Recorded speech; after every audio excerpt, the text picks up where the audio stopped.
मेरी एक ही बेटी थी, वो भी बहुत मासूम थी। उसे ज़माने के बारे में ज़्यादा पता नहीं था। हम लोग छोटे से गांव में रहते थे, हमारा घर भी छोटा सा था। मेरी बेटी की तबीयत काफ़ी दिनों से बहुत ज़्यादा ख़राब थी, लेकिन समझ नहीं आ रहा था कि क्या हो रहा है। पहले तो उसकी तबीयत ख़राब हुई तो मैंने उसे गोली दे दी और फिर घर के रसोड़े में से कुछ दवाई बनाकर उसे दे दी, पर उसने कहा कि मेरे पेट में बहुत ज़्यादा दर्द होने लगा है। मैं उसे डॉक्टर के पास लेकर गई। ये सरकारी हॉस्पिटल था। पता नहीं क्यों आज यहाँ बहुत ज़्यादा रश लगा हुआ था। मैं लेडी डॉक्टर के पास चली गई। लेडी डॉक्टर ने चेक किया और उसे भी कुछ समझ में नहीं आया, तो फिर उसने एक टेस्ट लिख कर दिया। उसने कहा कि ये टेस्ट करवाइए। जब मैं अपनी बेटी का टेस्ट करवाई तो डॉक्टर ने बताया कि मेरी बेटी प्रेग्नेंट है। ये बात सुनकर मेरे कदमों तले से ज़मीन ही निकल गई। मैंने अपनी बेटी को बाहर आते ही डांटना शुरू कर दिया। मैंने कहा कि वो कौन है, किसके साथ तेरा चक्कर था, किसका बच्चा है ये, वो आदमी कौन था। मेरी बेटी ने कहा कि वो आदमी नहीं था, वो एक आदमी नहीं था। मैंने कहा कि क्या मतलब, क्या कहना चाहती हो। तो उसने पीछे की तरफ इशारा किया और जब मैंने पीछे मुड़कर देखा तो मेरे कदमों तले से ज़मीन निकल गई, क्योंकि पीछे तो 100 आदमी खड़े थे और मेरी बेटी ने सर झुकाया हुआ था। मेरे घर में मेरी सास भी मेरे साथ रहती थी। यूँ तो मेरी एक जेठानी भी थी और देवरानी भी, पर उनके साथ रहकर मेरी सास ने ऐसे ऐसे काम किए कि उन्होंने मेरी सास को रखने से परहेज़ कर लिया। मेरी जेठानी ने तो उनको घर से निकाल दिया और कहती थी कि उसको घर से निकाल दो, नहीं तो मैं खुदकुशी कर लूँगी। मेरी सास इतनी ज़्यादा कड़क मिजाज की औरत थी और बोलने में बहुत तेज़ थी। वो कहती थी कि अगर घर में कोई सांस भी ले रहा है तो मुझे बता कर ले कि क्यों ले रहा है, कैसे ले रहा है। खैर वो इस घर में रह रही थी। मैं बड़ी सब्र वाली औरत थी, क्योंकि मैंने उनके बेटे को भी तो बर्दाश्त किया था, वो भी तो ऐसे ही थे। मेरी एक ही बेटी थी। मुझे सब ताने देते थे कि बस एक ही बेटी पैदा करके बैठ गई और कोई संतान ना हुई, लेकिन असल बात तो कोई नहीं जानता था। डॉक्टर ने कहा था कि आप जब तक परेशान रहोगी, टेंशन लेती रहोगी, आपके यहाँ संतान नहीं होगी, और यही वजह थी। पर मेरी टेंशन कभी ख़त्म ही ना हुई। मेरी बेटी का नाम तुलसी था। वो बहुत खूबसूरत थी, जवान हो रही थी और मुझे बस उसी की फ़िक्र लगी रहती थी। मैं कहती थी कि जो मेरे साथ हुआ उसके साथ ना हो, उसकी शादी अच्छे परिवार में करूं, उसके भाग्य अच्छे हो, वो खुश रहे। वो खामोश रहती थी, चुप चुप रहती थी, अपनी बात किसी को भी नहीं बताती थी। कुछ अजीब सी थी, उसकी कोई सहेली भी नहीं थी। एक मर्तबा तो मुझे उसकी टीचर ने बुलाकर कहा था कि आपकी बेटी किसी से दोस्ती नहीं करती, खामोश बैठी रहती है, किसी बात का उत्तर भी नहीं देती है। क्लास में कुछ पूछते हैं तो उठकर खड़ी नहीं होती, लेकिन जब उसे कहते हैं कि लेसन सुनाओ तो उसे लेसन याद रहता है। आपकी बेटी के साथ कहीं कोई परेशानी तो नहीं है? मैंने कहा कि नहीं, मेरी बेटी के साथ कोई परेशानी नहीं है। शायद वो घर के मामले को लेकर परेशान रहती थी। घर में मेरी सास के साथ मेरा झगड़ा, मेरे पति के साथ मेरा झगड़ा होता रहता था। मेरी बच्ची ये सब कुछ देखती रहती थी, लेकिन फिर एक दिन मुझे उसके पास एक डायरी मिली, जिसके अंदर उसने एक लड़के के नाम लव लेटर लिखा हुआ था। मैंने कहा कि ये सब क्या तुम्हारी उम्र है करने की? उसने कहा कि मम्मी, ये लड़का तो है ही नहीं, मैंने ऐसे ही हवा में लिख दिया था, उस लड़के का कोई वजूद नहीं है, बस ऐसे ही ख्यालों में लिखा था। मैंने कहा कि ख्यालों में भी ऐसी चीज़ सोचती रहती हो? तुम प्यार मोहब्बत की बातें सोचती रहती हो। अरे इसी तरह की बातें सोचती रहोगी तो तुम्हें बीमारी हो जाएगी। जो औरत हमेशा प्यार मोहब्बत की बातें सोचती रहती है ना, उसे हिस्टीरिया हो जाता है। तेरी दादी मेरी जान ले लेगी। वो तो यही कहेगी कि मैंने ही तो ये सब कुछ तुझे सिखाया है, मैंने तेरी परवरिश ही ऐसी की है। मैं कहाँ जाऊँगी, मैं क्या करूँ? हमारे ख़ानदान में पहले भी कुछ औरतों के साथ यही मामला था कि उनको हिस्टीरिया की बीमारी थी। कहते हैं कि जो औरत शादी के बारे में सोचती रहती है, उसे शादी का बहुत शौक़ होता है। उसे ये बीमारी हो जाती है और उसका हुलिया ऐसा लगता है जैसे उस पर कोई भूत सवार हो गया हो।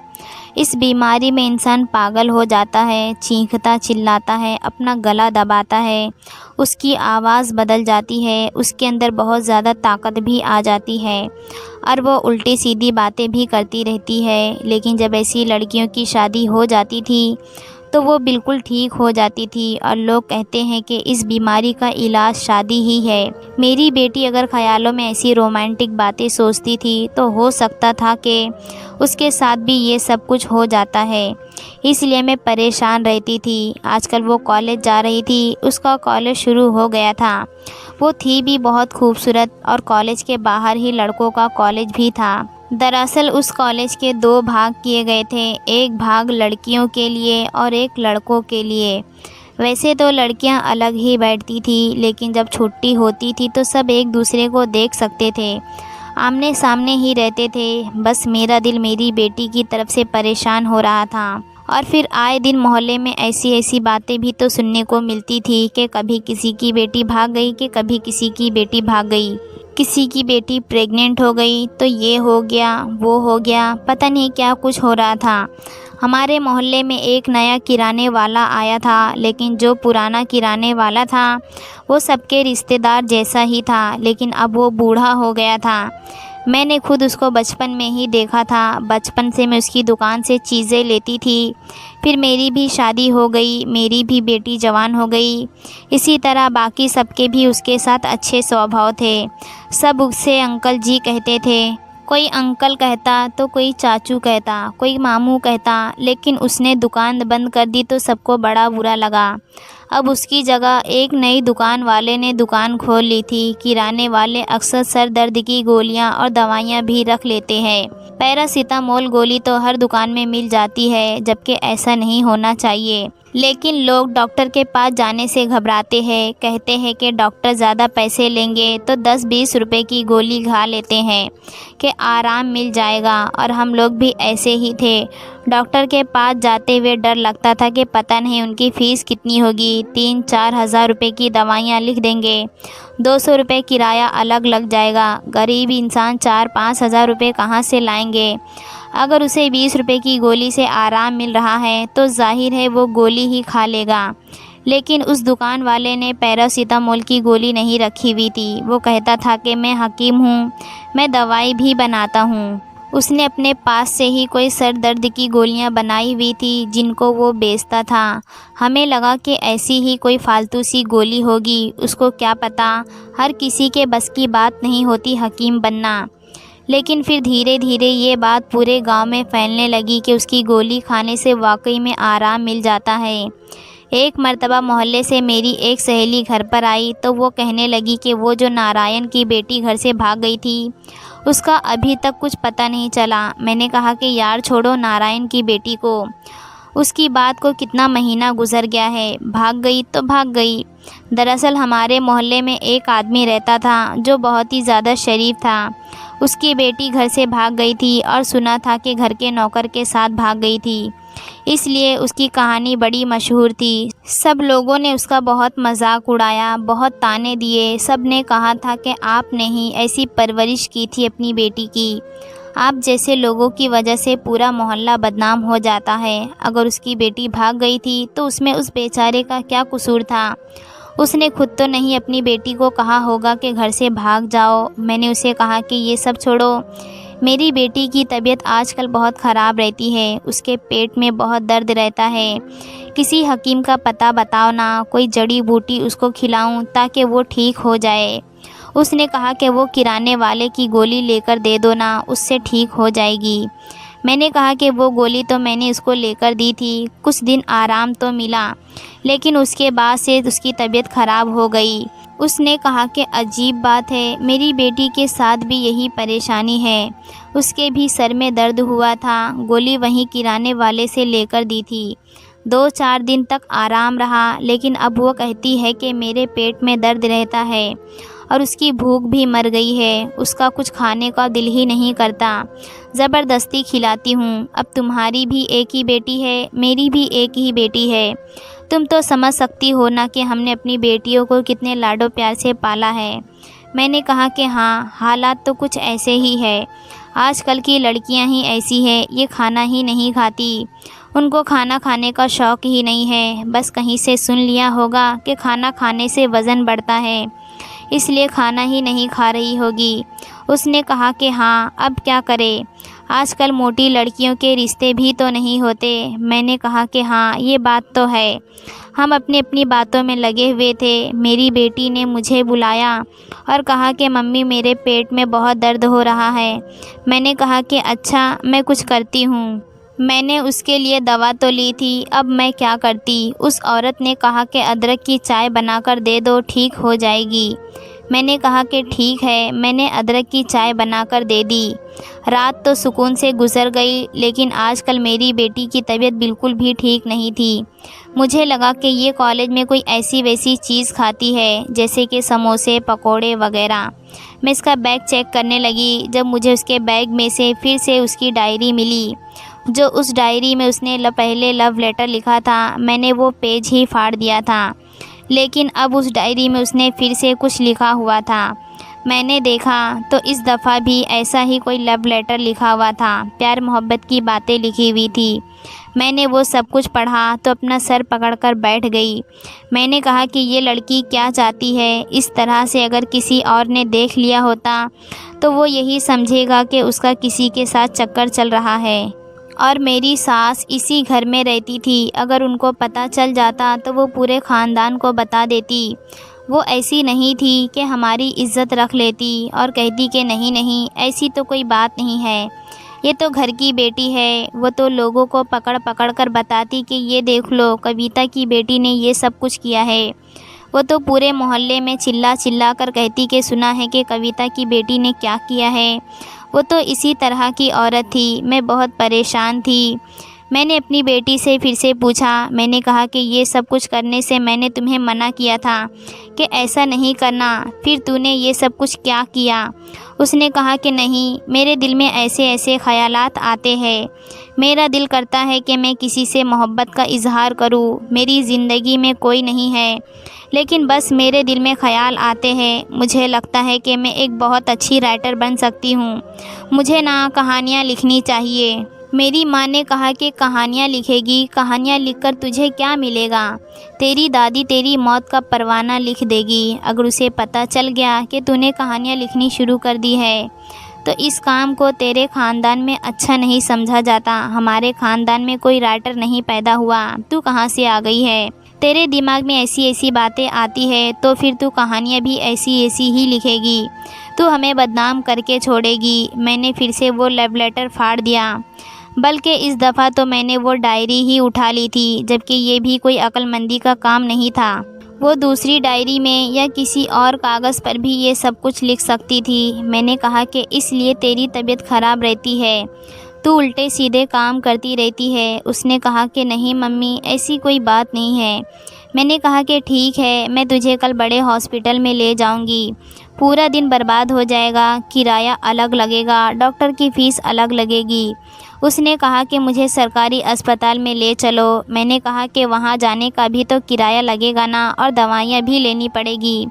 चल ठीक है, ले जाऊंगी तुझे। अगर मामला बढ़ गया तो फिर और परेशानी बढ़ जाएगी, इसलिए अच्छा है कि पहले ही चेकअप करवा लिया जाए। उस बात पर मेरी बेटी खुश हो गई। मैंने कहा कि खुश क्यों हो रही हो। उसने कहा कि मम्मी, हम तो इस गांव से कहीं जाते ही नहीं, चलो इसी बहाने शहर देख लेंगे।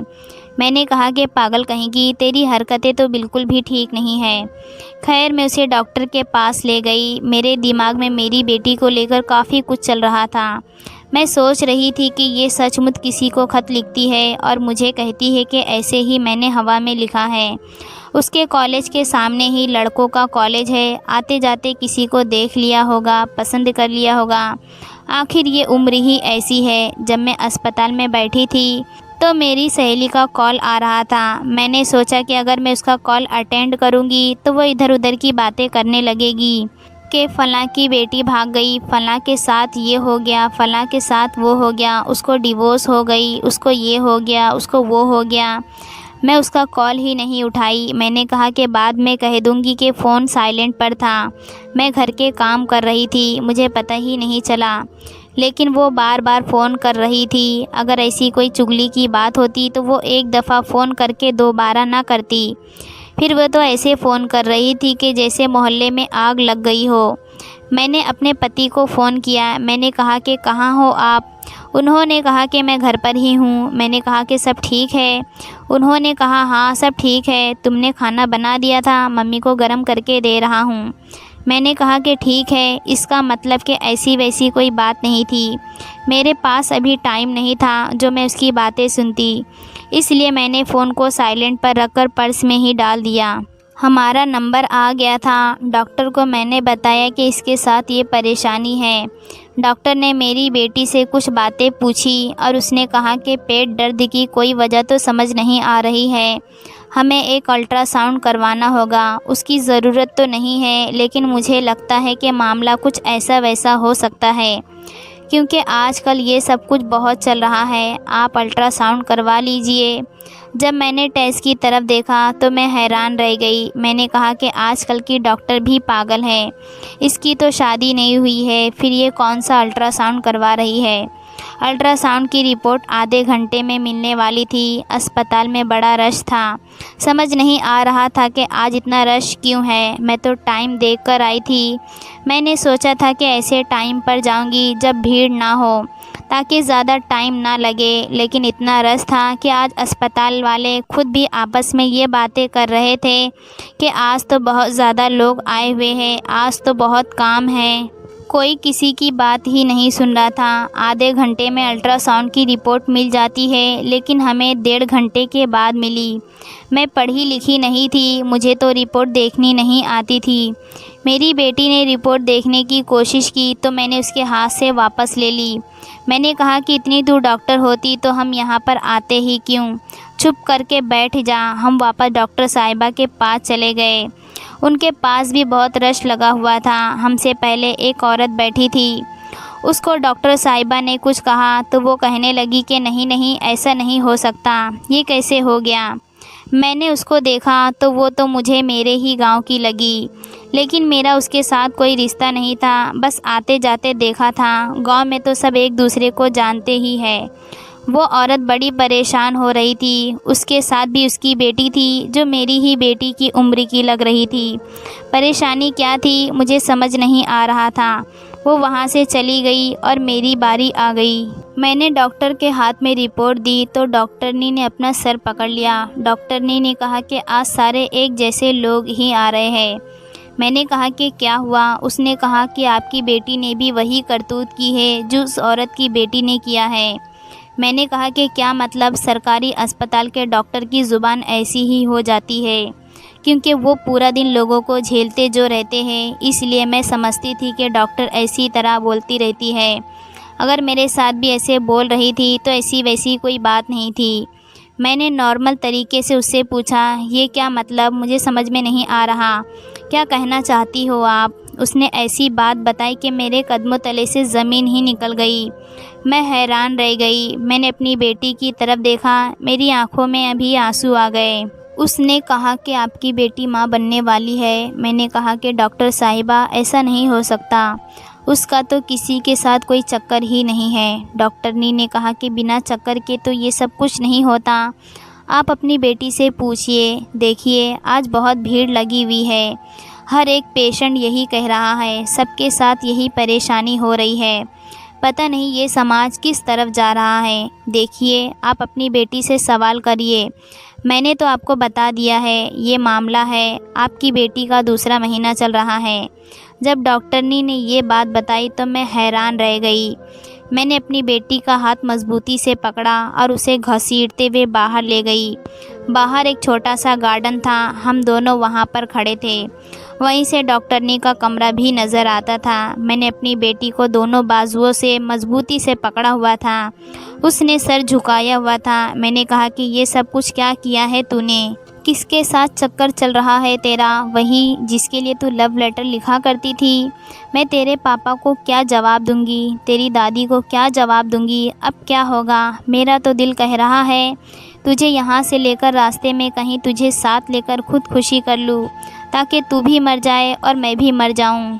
क्योंकि अगर घर वापस गए ना तो हमारे साथ इससे भी ज़्यादा बुरा होगा। उसने कहा कि मम्मी, मैं आपकी कसम खाकर कहती हूँ कि मैंने ऐसा वैसा कुछ नहीं किया।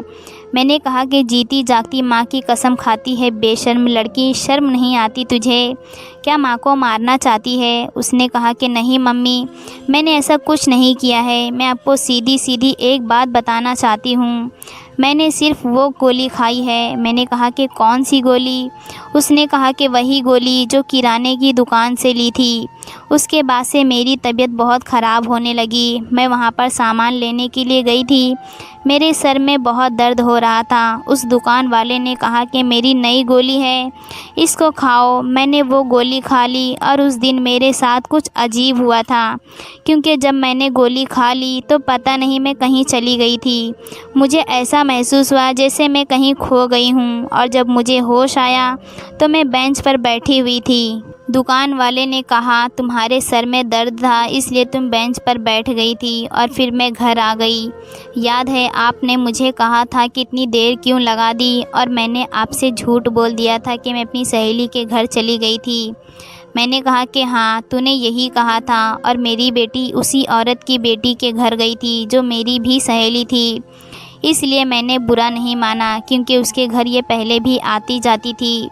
मैंने कहा कि तूने ये बात मुझे उस वक्त क्यों नहीं बताई? उसने कहा कि मम्मी, मैं आपसे डर गई थी। अगर मैं आपको कहती कि मैं किराने वाले की दुकान के बाहर बैठे बैठे सो गई थी तो आप मुझे कितनी बातें सुनाती, इसलिए मैंने आपसे कुछ नहीं कहा। मैंने जब पलट कर देखा तो मेरे कदमों तले से ज़मीन ही निकल गई। डॉक्टर के क्लिनिक के आगे लाइन लगी हुई थी, 100 से ज़्यादा लोग खड़े थे। सबके साथ मेरी बेटी जैसी जवान लड़कियां थी, और ज़्यादातर लोग हमारे ही गांव के थे। मैं वापस आई तो मैंने फ़ौरन अपनी सहेली को फ़ोन किया। मैंने कहा कि क्या बात है? वो फ़ौरन मेरे घर आ गई और उसने कहा कि मेरी बेटी माँ बनने वाली है। मैंने कहा कि ये परेशानी तो मेरे साथ भी है, मेरी बेटी के साथ भी यही हुआ है। उसने कहा कि ज़रूर कोई गड़बड़ है। मेरी बेटी ने भी उस किराने वाले से गोली लेकर खाई थी, और वो 1 घंटे के लिए गई थी और 2 घंटे बाद वापस आई। अब हमें ये बात पुलिस को बतानी चाहिए, लेकिन अगर पुलिस को बताते तो वो उनसे हज़ारों सवाल करेंगे, बयान लेंगे कि क्या हुआ, कैसे हुआ, कौन आया था, किसने गोली खाई थी, क्या है क्या नहीं। हमारी बेटियों के नाम पूछेंगे तो हमारी बेटियों की बदनामी हो जाएगी, और अगर ये बात हम अपने पति को बताते तो वो तो हमें डिवोर्स ही दे देंगे कि ऐसी परवरिश की है तूने अपनी बेटियों की। हम लोग मुश्किल में फंस गए थे, कुछ समझ में नहीं आ रहा था कि क्या करें। हम खामोश हो गए और अपने घर में ही दुबक कर बैठ गए। पति को बताने की हिम्मत नहीं हो रही थी, क्योंकि हम दोनों के पति ही बड़े जालिम थे। लेकिन फिर भी ये खबर अखबार में आ ही गई कि किराने वाले ने ऐसी गोलियां बनाई हैं जिसको खाने से लड़कियां बेहोश हो जाती है, और उसने ना जाने कितनी लड़कियों को प्रेग्नेंट कर दिया है। जब उससे पूछा गया तो उसने कहा कि मैं उसी नारायण का भाई हूँ जिसकी बेटी घर से भाग गई थी, और पूरे मोहल्ले वालों ने उसकी इतनी बेइज्जती की, उसको इतना टॉर्चर किया कि उसने खुदकुशी कर ली।